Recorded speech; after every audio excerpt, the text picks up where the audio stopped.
Chapter number 5 चल रहा है हमारा। ठीक है, पेज नंबर 173 ओपन कर लें। इस पे हमारे पास एक टॉपिक है, द 5 वेरिएबल के मैप। 4 वेरिएबल के मैप, 3 वेरिएबल के मैप एंड 2 वेरिएबल के मैप आपको बनाना भी आता है। उसके अंदर जितनी भी मिन टर्म्स हैं, मैक्स टर्म्स हैं, उसको रिप्रेजेंट करना भी आता है और उनकी पोजीशन फाइंड करना भी आता है। और 5 वेरिएबल के मैप के अंदर रिप्रेजेंटेशन कैसे होती है, वेरिएबल्स की मिन टर्म्स कैसे होती हैं और या मैक्स टर्म्स कैसे रिप्रेजेंट की जाती हैं, उसका भी आपको अच्छे से पता है। तो अभी हम जस्ट एक थोड़ा सा ओवरव्यू देख लेते हैं इसका और एक एग्जांपल देख लेते हैं कि हम 5 वेरिएबल के मैप का अगर कोई क्वेश्चन आता है तो उसको कैसे सॉल्व करते हैं। पेज नंबर 173, इस पे हमारे पास एक टॉपिक है, द 5 वेरिएबल के मैप।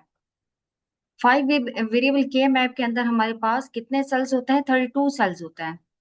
मतलब 2 पावर 5, 2 पावर 5 से हम जो है इसकी रिप्रेजेंटेशन करते हैं कि इसके अंदर कितने सेल्स हैं। 4 वेरिएबल के मैप 2 पावर 4, 3 वेरिएबल के मैप 2 पावर 3। इस तरह आप फाइंड आउट करेंगे कि हमारे पास कितने नंबर ऑफ सेल्स होंगे। तो यहाँ पे हमारे पास कितने सेल्स होंगे? 32 सेल्स होते हैं। अब यहाँ पे ये 16 सेल्स हैं और ये 16 सेल्स हैं, तो टोटल मिला के कितने बनते हैं? 32 सेल्स। तो ये तो आपको पता है कि हमारे पास 5 वेरिएबल के मैप के अंदर 5 वेरिएबल्स होते हैं, A B C D E। ठीक है, ए, इस पूरे जितने भी ये 16 सेल्स हैं इसके अंदर 0 है, ए की वैल्यू। बी और सी की वैल्यू इस तरह हम इससे फाइंड आउट कर सकते हैं। मतलब बी और सी यहाँ पे 0 0 है इस पूरी रो में, यहाँ पे 0 1 है, यहाँ पे 1 1 है, यहाँ पे 1 0 है। इसी तरह कॉलम वाइज देखें, डी और ई की वैल्यू हमें गिवन है। तो इस तरह आप क्या कर सकते हैं, मेन टर्म्स को फाइंड आउट कर सकते हैं। स्मॉल एम किसको रिप्रेजेंट कर रहा है? मेन टर्म्स को। तो इसकी जो पोजीशन है उसको आपने याद रखना है। ये M0 है, 1 2 एंड 3, 4 5 6 यहाँ पे और 7 यहाँ पे है। फिर 8 यहाँ पे होती है, 8 की रिप्रेजेंटेशन यहाँ पे होती है, 8 9, फिर यहाँ पे 10, 11 12 13 और 14 15। ठीक है, ये हमारे पास क्या है, मिन टर्म्स की पोजीशन आ गई है। अच्छा, ये पोजीशन आपको फाइंड आउट करना तो आता है अच्छे से।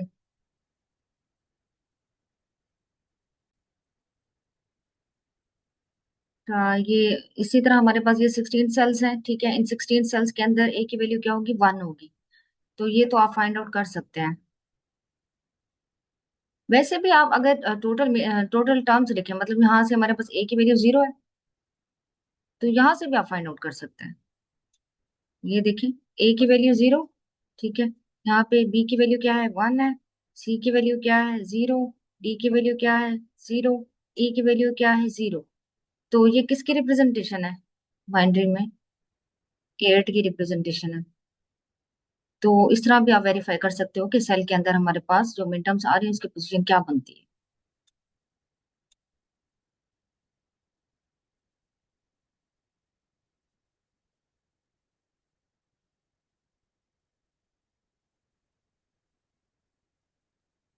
अच्छा, नेक्स्ट देखिए, हमारे पास एक क्वेश्चन गिवन है।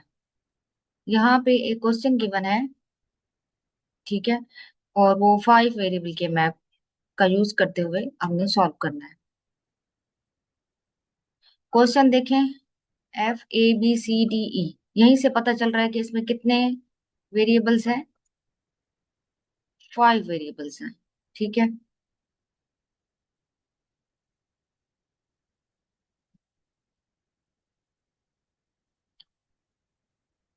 तो यहाँ पे आप देखें कि हमारे पास M0 गिवन है, M4 गिवन है, M7 8 12 16 20 23 24 25 26 27 और 28। ठीक है, अब हम यहाँ पे क्या करेंगे, प्लेसमेंट करेंगे। तो उसके लिए आपको क्या पता होना चाहिए? उसके लिए आपको ये पोजीशंस पता होनी चाहिए कि 28 कहाँ पे आ रहा है, 24 कहाँ पे आ रहा है, 25 कहाँ पे आ रहा है, 27 कहाँ पे आ रहा है। तो ये वाली जो सारी पोजीशंस हैं ये आपको पता होंगी, तभी आप प्लेसमेंट कर सकते हो नंबर ऑफ वंस की उसी कोरस्पॉन्डिंग सेल के अंदर। तो आप यहाँ पे देखें, मैपिंग के अंदर हम क्या करते हैं, ये जो मिन टर्म्स की पोजीशन गिवन है 0 4 7 8 26 27 28, तो हमने क्या करना है, उसी के अकॉर्डिंग उसी सेल के अंदर नंबर ऑफ वन प्लेस कर देना है। जैसे ये है, यहाँ पे 0 के लिए नंबर वन प्लेस कर दिया, यहाँ पे 0100 के लिए ये 4 की प्लेसमेंट है, ठीक है। इसी तरह हमारे पास ये 7 की प्लेसमेंट है, ये 8 की है। इसी तरह आपने क्या है, करेक्ट पोजीशन के ऊपर नंबर ऑफ वन प्लेस कर देना है। ये हमारा नेक्स्ट स्टेप होता है। पहले होता है कि हमारे पास कितने नंबर ऑफ वेरिएबल्स गिवन है, कौन कौन सी पोजीशंस गिवन है। फिर हमारा जो फर्स्ट स्टेप स्टार्ट होता है वो मैपिंग का स्टार्ट होता है कि नंबर ऑफ वंस को हमने प्लेस करना होता है उसी करस्पॉन्डिंग सेल के अंदर। तो यहाँ पे हमने नंबर ऑफ वंस को क्या किया, प्लेस कर दिया। अब नेक्स्ट क्या होना चाहिए, हम बनाएंगे ग्रुप। अब 5 वेरिएबल के मैप का क्या रूल है, किस तरह ग्रुप बनते हैं, क्योंकि ये हमारे पास 3D मैप होता है। 2 वेरिएबल, 3 वेरिएबल एंड 4 वेरिएबल के मैप जो आपने ऑलरेडी किया है, उससे क्वेश्चन सॉल्व किए हैं, वो हमारे पास जो है वो 1D थे। ये हमारे पास 2D मैप होता है। तो 2D मैप किस तरह काम करता है, किस तरह इसमें ग्रुप बनते हैं, उसको हम देखते हैं डिटेल में। अब नंबर वन तो हमने प्लेस कर दिए, लेकिन ग्रुप किस तरह बनने हैं वो आपने देखना है। अच्छा, ग्रुपिंग किस तरह होगी, ये हमारे पास इस तरह 3D इसका व्यू होता है, ठीक है। तो ये जो कॉर्नर्स हैं ये आपस में क्या है, एडजेसेंट है। मतलब इसमें अगर नंबर ऑफ वंस आ रहे हैं तो हम इसको कंबाइन करते हुए ग्रुप बना सकते हैं। इसी तरह हमारे पास ये जो सेल है ये इस सेल के क्या है, एडजेसेंट है। इसी तरह ये सेल इसके एडजेसेंट है, ये कॉर्नर वाला सेल इस कॉर्नर के एडजेसेंट है। इस तरह ये कॉर्नर का सेल इस कॉर्नर के एडजेसेंट है। तो हम अगर नंबर ऑफ वंस यहाँ पे आ रहे हैं तो उनको मिला के हम ग्रुप बना सकते हैं। इसी तरह आप देखें कि हमारे पास जो गिवन है एग्जाम्पल, उसके अकॉर्डिंग जो हमने नंबर ऑफ वंस प्लेस किए हैं वो हमारे पास एक तो इस कॉलम में आ रहे हैं, इस कॉलम में आ रहे हैं, यहाँ पे भी एक वन है, यहाँ पे एक वन है। इस तरह हमारे पास ये इस तरह वन आ रहे हैं, ठीक है। तो हमारे पास अगर 3D में इसको देखा जाए तो इसकी रिप्रेजेंटेशन कैसे हो रही है कि ये जो वंस हैं, ये जो वंस का एक कॉलम है, ये किसके एडजेसेंट है, इन वंस के एडजेसेंट है। तो हम इन को कंबाइन करते हुए एक ग्रुप बना सकते हैं। मतलब यहाँ पे 8 का ग्रुप बन जाएगा, बजाय इसके कि हम इसको 4 का बनाएं, इसको 4 का बनाएं। ये आपस में एडजेसेंट है, तो ये क्या बन जाएगा, 8 का ग्रुप बन जाएगा। इसी तरह हमारे पास ये है, ये एक 4 का ग्रुप बन जाएगा, ठीक है। अब ये नंबर ऑफ वन है, ठीक है, एक ये एक सिंगल नंबर ऑफ वन है। तो अगर आप देखें तो ये दोनों भी आपस में क्या है, एडजेसेंट है। तो हम इन दोनों को मिला के भी 2 का ग्रुप बना सकते हैं। तो बजाय इसके कि एक एक का ग्रुप बनाए, हम इन दोनों को मिलाते हुए क्या करेंगे, एक ग्रुप बना देंगे 2 का, क्योंकि ये आपस में एडजेसेंट है और हम ग्रुप बना सकते हैं। अब आप देखें यहाँ पे हमारे पास ये जो एक ग्रुप बना, ये किसका बना, ये जो ग्रुप वन है ये हमारे पास 8 का बना, ठीक है। इसी तरह ये जो ग्रुप टू है ये किसका बना, 2 वंस को कंबाइन करके बना। ये ग्रुप थ्री जो है वो 4 वंस को कंबाइन करके बना है। तो अब हम इसकी वैल्यूज राइट करेंगे।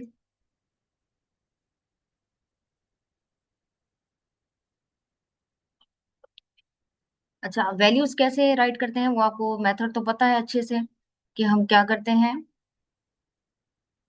पहले हम उस जो ग्रुप की वैल्यूज होते हैं वो राइट कर लेते हैं, बाइनरी वैल्यूज। तो लेफ्ट हैंड साइड को हम कंसीडर करेंगे पहले। उसकी हमने 4 वैल्यूज राइट कर ली, क्योंकि 4 नंबर ऑफ वंस आ रहे थे ना लेफ्ट साइड पे भी और राइट साइड पे भी। तो इसी तरह हमने राइट साइड वाली भी लिख ली है, जो करस्पॉन्डिंग सेल की जो बाइनरी वैल्यूज थी वो हमने राइट कर ली।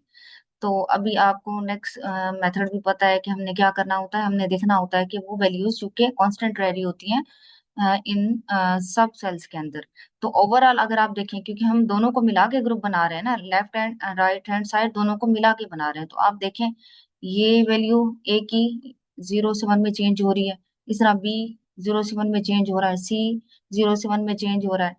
अगर आप देखें तो डी और ई क्या है, कांस्टेंट है, सेम है इसकी वैल्यू। तो हमने यहाँ से फाइंड आउट कर लिया D complement and E complement. ये ग्रुप वन से फाइंड आउट हो गया, ठीक है, जो कि हमारे पास 8 का ग्रुप बना था। इस तरह ग्रुप टू का हम देखते हैं। ग्रुप टू जो था उसमें 2 नंबर वन से उसकी वैल्यूज 2 ही हैं, तो हम 2 वैल्यूज राइट कर लेंगे, उसकी जो बाइनरी वैल्यू सेल की बनती है। तो यहाँ पे आप देखें कि हमारे पास यहाँ से यहाँ ये सारी वैल्यू सेम है। तो जो चेंज होता है उसको हम डिस्कार्ड कर देते हैं, बाकी हम राइट करते हैं। तो यहाँ से हमारे पास क्या आया, बी कॉम्प्लीमेंट, सी, डी और ई। ये हमने ग्रुप टू से फाइंड आउट कर लिया। इस तरह ग्रुप थ्री हमारे पास क्या है, वो 4 नंबर ऑफ वंस को कंबाइन करके बना है, तो उसकी 4 वैल्यूज आ गई, वो आपने राइट कर दी। तो इसमें आप देखें कि हमारे पास ये वो वैल्यूज हैं जो कि सेम रह रही हैं। तो हम इसके लिए राइट करेंगे, ए की वैल्यू 1 है तो ए आ गया, बी सिंपल 1 है तो हम बी राइट करेंगे, सी की वैल्यू 0 है तो सी कॉम्प्लीमेंट आ जाएगा। तो इस तरह हमारे पास कितनी वैल्यूज फाइंड आउट हो गई, टोटल 3 ग्रुप्स थे ना, तो 3 वैल्यूज हमारे पास फाइंड हो गई। एक तो आया D complement and E complement, दूसरा आया बी कॉम्प्लीमेंट सी डी और ई, और हमारे पास third value I A B और सी कॉम्प्लीमेंट। ये 3 वैल्यूज आ गई। तो इस 3 वैल्यूज को हम क्या करेंगे, सम और प्रोडक्ट की फॉर्म में राइट कर देंगे। तो ये हमारे पास मिनिमाइजेशन हो गई 5 वेरिएबल के मैप का यूज करते हुए। हमने क्या किया, 5 वेरिएबल का के मैप यूज करते हुए मिनिमाइजेशन परफॉर्म कर ली। तो इस तरह 5 वेरिएबल के मैप से भी आप मिनिमाइज कर सकते हैं किसी भी एक्सप्रेशन को।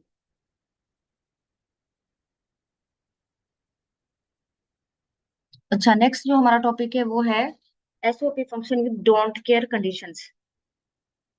ये बहुत इंपॉर्टेंट है। डोंट केयर कंडीशंस का हम यूज करेंगे। ठीक है, पहले आप जो सिंप्लीफिकेशन परफॉर्म कर रहे थे वो एसओपी की सिंप्लीफिकेशन भी आपने परफॉर्म की, और पीओएस की सिंप्लीफिकेशन भी आपने परफॉर्म की यूजिंग के मैप। 2 वेरिएबल के मैप का भी यूज किया, 3 वेरिएबल के मैप का भी यूज किया, और 4 वेरिएबल के मैप का भी आपने यूज किया। डोंट केयर कंडीशन क्या है, इट्स अ स्टेट और a condition which does not matter in certain operation. अब इसमें क्या होता है कि डोंट केयर कंडीशन को हम जो है रिप्रेजेंट करते हैं एक्स से, ये क्रॉस साइन से।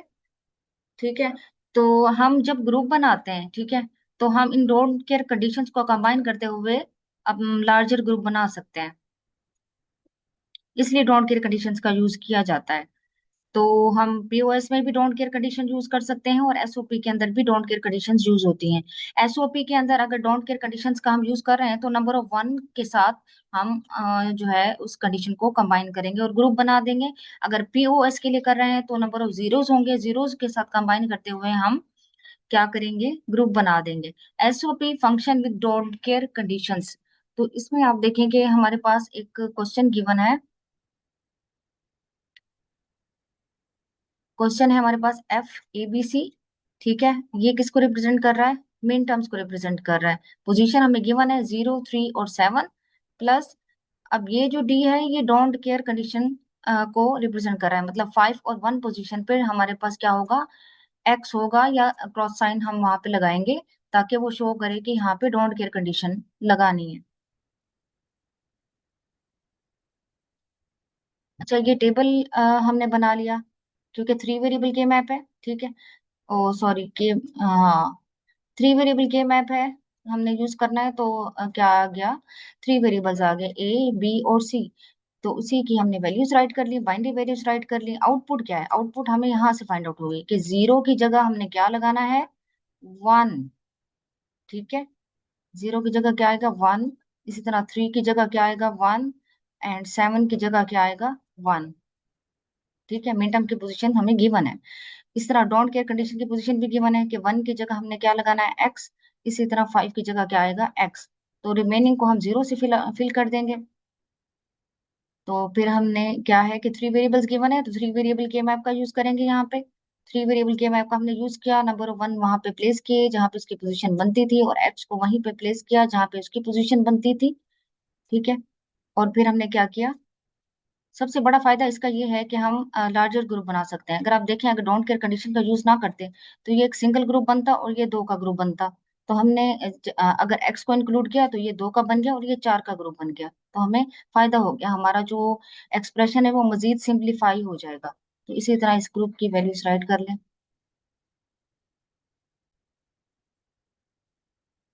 ठीक है, हमारे पास यहाँ पे 2 ग्रुप्स बनेंगे। ये हमारे पास 4 का ग्रुप बना, 4 के ग्रुप के लिए हमारे पास जो मिन टर्म आई वो I A complement and B complement. इसी तरह सेकंड जो ग्रुप बना हमारे पास वो 2 का बना, वो हमारे पास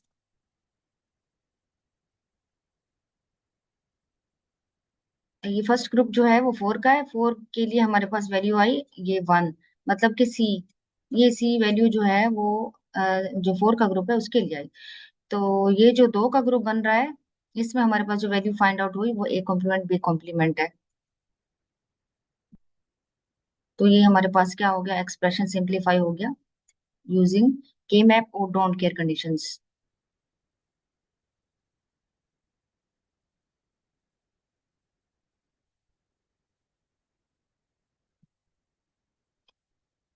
इस तरह पीओएस फंक्शन गिवन है आपको, तो उसको भी आप सिंप्लीफाई कर सकते हैं कंबाइन करते हुए विद डोंट केयर कंडीशंस। जिस तरह हमने एसओपी के लिए किया, उस तरह हम पीओएस के लिए भी कर सकते हैं। तो यहाँ पे आप थोड़ा सा गौर करें, ये जो कैपिटल एम होता है, ये जो कैपिटल एम होता है, और ये जो साइन है, ये साइन पीओएस एक्सप्रेशन को शो करता है, और कैपिटल एम मैक्स टर्म्स को शो करता है। और मैक्स टर्म्स के लिए हम क्या करते हैं, जीरो प्लेस करते हैं सेल के अंदर। प्रीवियस एग्जाम्पल के अंदर स्मैशन का साइन गिवन था, वो स्मैशन का साइन जो है वो किसको शो करता है, एसओपी एक्सप्रेशन को शो करता है। इसी तरह ये जो पाई का साइन होता है, ये पीओएस फंक्शन को शो करता है। कैपिटल एम मैक्स टर्म के लिए यूज होता है, और स्मॉल एम मिन टर्म्स के लिए यूज होता है। तो आप यहीं से समझ जाएंगे, जो आपको एक्सप्रेशन गिवन है, ये मैक्स टर्म्स की पोजीशन है, मतलब 2 और 6 मैक्स टर्म्स की पोजीशन है। इसी तरह डोंट केयर की पोजीशन भी हमें गिवन है, वो है 0 और 4।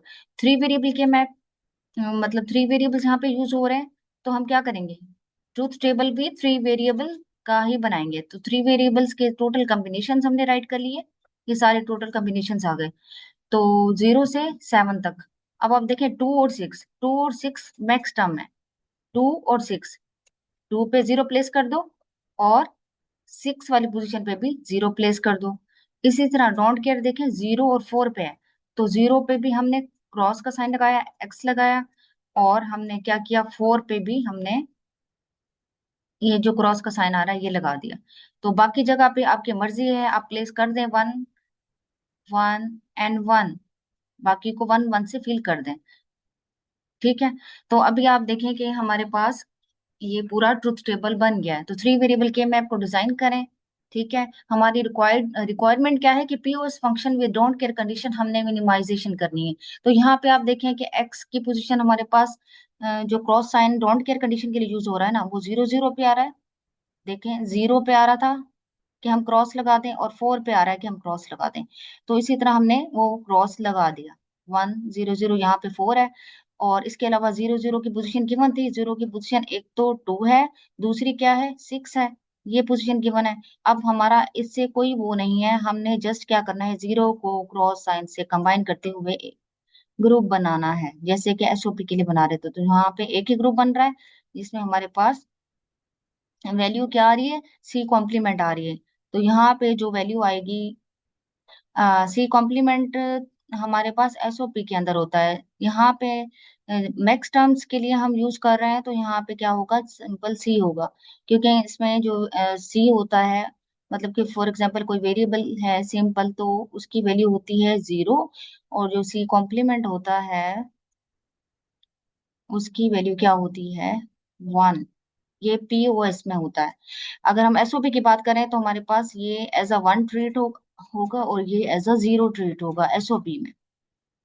लेकिन पीओएस की बात करें, तो हमारे पास सिंपल सी क्या है, उसकी वैल्यू 0 होती है, और जो कॉम्प्लीमेंट फॉर्म होती है उसकी वैल्यू 1 होती है। तो यहाँ पे पूरे कॉलम में क्या है, सी की ऐसी वैल्यू है जो कि चेंज नहीं हो रही, तो हम इसको कंसिडर करेंगे। सी की वैल्यू 0 है, तो सिंपल सी आ गया। तो ये हमारे पास क्या है, आंसर है इसका। सिंप्लीफाई होके हमें आंसर मिल गया। अगर ये ना होता, फॉर एग्जाम्पल डोंट केयर को हम कंबाइन ना करते, फिर आप देखें क्या आंसर आता। अगर हम डोंट केयर कंडीशन को इग्नोर करते, मतलब कि हमारे पास ये गिवन ना होती, ठीक है, तो क्या होता, वो देखें हमारे पास क्या होता। ठीक है, देखते हैं। तो क्या होता अगर हम डोंट केयर कंडीशन का यूज ना कर रहे होते, तो ये एक ही ग्रुप बनता। ये ग्रुप बनता, तो इसके लिए जो वैल्यूज आती हैं वो क्या आती, इसके लिए वैल्यू आती बी कॉम्प्लीमेंट प्लस सी, ये वैल्यू आती। लेकिन अगर हमने डोंट केयर कंडीशन को कंबाइन कर दिया, तो हमारे पास क्या आ रही है, वैल्यू सी। तो आप देखेंगे मजीद सिंप्लीफिकेशन हो गई ना, हमारा जो एक्सप्रेशन है उसका जो आंसर है वो मजीद सिंप्लीफाई हो गया, हमें मिल गया। ये जो है फायदा होता है कि हम डोंट केयर कंडीशंस का यूज करते हैं इस पर्पस के लिए। तो मुझे लगता है कि आपको क्लियर हो गया होगा कि SOP function with don't care conditions हम क्यों करते हैं, और इसके अलावा P voice function with don't care conditions हम क्यों यूज करते हैं। अच्छा, डोंट केयर कंडीशंस की आपने डेफिनेशन लाजमी कर लेनी है। इसमें डेफिनेशन भी पूछी जा सकती है, define the don't care conditions, what are the uses of don't care conditions. ये पेज नंबर 176 पे ये पूरा गिवन है, ठीक है। उसकी एक रीजन भी गिवन है, वो आपने थोड़ा देख लेना है उसको, कि डोंट केयर कंडीशंस का यूज जो हम कर रहे होते हैं वो क्यों कर रहे होते हैं, उसका क्या फायदा होता है। इसी तरह कोई एग्जांपल आपको आ सकती है एज अ क्वेश्चन, के एसओपी की सिंप्लीफिकेशन परफॉर्म करें यूजिंग डोंट केयर कंडीशन या विद डोंट केयर कंडीशन। उसकी डोंट केयर कंडीशन की जो पोजीशन होगी या मिन टर्म होगी वो आपको गिवन होगी, जैसे D15 पोजीशन गिवन है, इसी तरह इसमें भी गिवन है 0 और 4 पे हमारे पास क्या है, डोंट केयर कंडीशन का यूज करें आप। तो इसी तरह post function with don't care condition, इस तरह का भी क्वेश्चन आ सकता है, ताकि आप उसकी सिंप्लीफिकेशन परफॉर्म करें। अच्छा, एक छोटी सी एग्जांपल है कि हमारे पास डिजिटल सर्किट्स के अंदर कुछ केसेस इस तरह के भी आते हैं कि हमारे पास जो नंबर ऑफ सेल्स होते हैं वो अल्टरनेट 0 और 1 को रिप्रेजेंट कर रहे होते हैं के मैप के अंदर। यहाँ पे भी आप देखें तो हमारे पास ये 3 वेरिएबल के मैप है, जिसमें हमारे पास जो मिन टर्म्स की पोजीशन है या मैक्स टर्म्स की पोजीशन है वो अल्टरनेट पे आ रही है, ठीक है। यहाँ 0 है तो यहाँ पे 1 है, फिर यहाँ पे 1 आ गया तो यहाँ पे 0 आ गया, मतलब कि 1010 की फॉर्म में हो रहा है। तो मतलब इस तरह डायगोनल फॉर्म आ रही है कि 1 1 आ रहा है, इस तरह 1 0 0 आ रहा है, मतलब किसी भी सूरत में हमें क्या है कि ग्रुप नहीं बन रहा हमारा। ऐसी कंडीशन आ गई जिसके अंदर हमारे पास कोई भी ग्रुप नहीं बन रहा, ठीक है। कोई भी एडजेसेंट 1 नहीं है, कोई भी एडजेसेंट 0 नहीं है, किसी को भी हम ग्रुप में नहीं डाल सकते, मतलब सिंप्लीफाई कर ही नहीं सकते। तो इस पैटर्न को हम कहते हैं चेकर बोर्ड पैटर्न या चेकर बोर्ड कॉन्फ़िगरेशन। तो इस तरह के जो पैटर्न्स होते हैं वो एक्सओर एंड एक्सनोर ऑपरेशंस होते हैं। अच्छा, इसमें आप देखें कि अगर हम ग्रुपिंग की बात करें तो ग्रुप बनता ही नहीं है, मतलब हमने सिंपल क्या किया, ये इसको ग्रुप 1 में डाल दिया, same as it is minterm आ गई, इसको ग्रुप नेक्स्ट ग्रुप में डाल दिया, इसको नेक्स्ट ग्रुप में डाल दिया, लेकिन फायदा नहीं हुआ। सेम वही मिनटर्म, उस सेल वाली सेम वही मिनटर्म ही आती जा रही है ना, सिंप्लीफिकेशन कुछ भी परफॉर्म नहीं हो रही। तो इस तरह के जो कुछ सिनेरियोज होते हैं, कुछ केसेस होते हैं हमारे पास डिजिटल इलेक्ट्रॉनिक्स के अंदर, उनको फिर हम क्या कहते हैं, चेकर बोर्ड पैटर्न्स कहते हैं, इस तरह के पैटर्न्स को। अच्छा, अब आपका काम क्या है कि आपने प्रैक्टिस करना है, ज्यादा से ज्यादा प्रैक्टिस करें एसओपी फंक्शंस की, पीओएस मिनिमाइजेशन करें यूजिंग के मैप। इसमें आप 2 वेरिएबल के मैप से भी प्रैक्टिस करें, 3 वेरिएबल के मैप की भी प्रैक्टिस करें, 4 वेरिएबल के मैप की भी प्रैक्टिस करें, और 5 वेरिएबल के मैप की, ये जो एग्जाम्पल आज मैंने आपको कराई है इसकी अच्छे से प्रैक्टिस करें। और इसके अलावा मोस्ट इम्पोर्टेंट कि SOP with don't care condition and POS with don't care condition, ये आपने अच्छे से करना है। और इसके अलावा डोंट केयर की जो डेफिनेशन है वो आपने लाजमी करनी है। इससे रिलेटेड एंड ये जो एक्सरसाइज है उसमें जो एंड वाले क्वेश्चंस हैं वो लाजमी किया करें, ठीक है। तो आज के टॉपिक से रिलेटेड जितने भी क्वेश्चंस बनते हैं आपकी एक्सरसाइज के, वो आपने ढूंढने हैं और करने हैं, ठीक है। ये जो सारे शॉर्ट क्वेश्चंस बनते हैं ये लाजमी करें।